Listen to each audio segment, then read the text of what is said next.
Good morning, everyone. Thanks so much for joining us here at 6 a.m. I hope you have the need for heat today. I'm Eric Connors. And I'm Netta Irampour. You know, we had the need for speed, of course, yesterday. But yeah, the heat will be building. Evan will get to that, but we want to get right to our top story at this morning. We are working for you to address the fight over new bike lanes and the impact this would have on all the parking spots, the few that are there in University Heights. Today is your opportunity to make your voice heard on this, and CBS 8's Dana Marie McNichol is live to explain what is happening there later today. Good morning.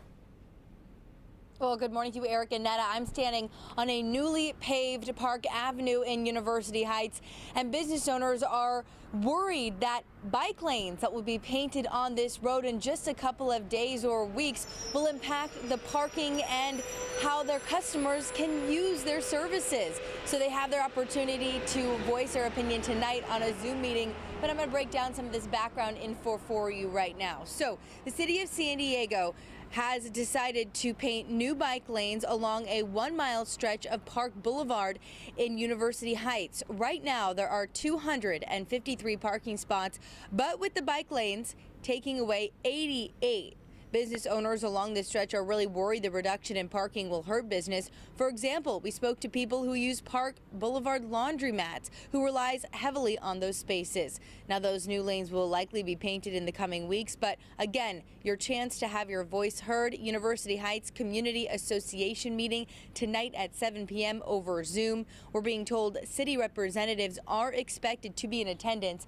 We have a link to that Zoom on CBS8.com. Again, it's at 7 p.m. Use our website as a reference. I'm Dana Marie McNichol, live in University Heights. Certainly a busy spot. Dana Marie, thank you. And now we are also working for you to get answers over growing concerns about a bluff collapse. It's something that has been brewing for years. CBS 8's Chris Groh joining us live at Beacons Beach now. And you see right behind you that sign, access is closed at that beach. Good morning, Chris. Good morning, Netta, and it really does do a really good job of diving into exactly the historical nature of this. This is a very popular switchback trail here at Beacons Beach. It's the main point of access. In fact, it's almost a rite of passage, according to a lot of the people that live here. In fact, I worked on this story back in July of 2018, back when the city was proposing putting in a staircase just south of here to get out of what they're calling a landslide zone. So this area sits on an active landslide zone. And so what happened is exactly what geologists in the city warned about. We had essentially an active landslide.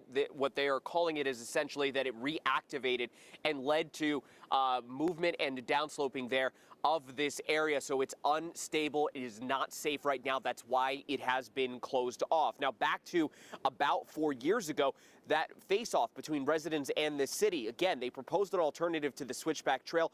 It was supposed to go outside the landslide zone, but ultimately, for a variety of reasons, locals defeated it. And now we're back at step one, but even before that, right? Because now we don't even have this access point to the beach. The south side is kind of where the landslide plain ends, and it's more stable. So this is why the south side was chosen for the project that failed in 2018, but that's why this side was chosen for the staircase. And so what's going to happen now moving forward? Well, geologists are going to study this area, monitor it for about the next 30 to 90 days. Now, Beacons Beach is not closed. It's this access point. Now, of course, that means you might have to go down to Grandview and then come all the way back up north here to this area if this is your prime surfing spot or your prime beach spot. But it's important to continue to monitor this to see exactly what will happen moving forward and how quickly this access point will reopen. Eric? Groh reporting live for us. Thanks, Chris. This morning, Chula Vista police are looking for a suspect in an apparent road rage that left one man hurt here. This happened around 10 a.m. yesterday near the intersection of Olympic Parkway and Town Center Drive. Police say the shooting happened after a fight between drivers. We're told the man who was shot is expected to be okay. You are asked to call police if you have any helpful information. And right now, the district attorney is trying to decide if a man who intervened in a fight on a bus should be facing charges. We're told the DA is being cautious because the details of this case are unusual. Police say the 55-year-old Edward Hilbert broke up a fight between a man and a woman over the weekend. The man that Hilbert restrained later died. Hilbert was supposed to be arraigned on murder charges yesterday, but prosecutors are still looking at all of the evidence. Right now, a former drug kingpin, this man right here, asking a San Diego judge to let him out of prison. Benjamin Arellano Felix is pushing for a compassionate release from a prison in Virginia. He was sentenced to 25 years in prison by a federal judge here in San Diego back in the year 2012 after pleading guilty. And now the former Tijuana drug cartel leader claims he should be given credit for the 9 years he spent in Mexican jail while waiting for extradition to the United States. He also says a variety of medical issues should make him eligible for that compassionate release. The Biden administration expanding efforts to expel Cubans and Nicaraguans under CDC Prevention Order Title 42. This is according to the UT. The Trump-era COVID policy allows the U.S. to turn asylum seekers away at the border. The expansion of the policy will include 100 Cubans and 20 Nicaraguans sent back from San Diego to Tijuana every day. The change comes in what could be the final month of this Title 42 policy. Additional expulsions began April 27th. They're expected to end on May 22nd.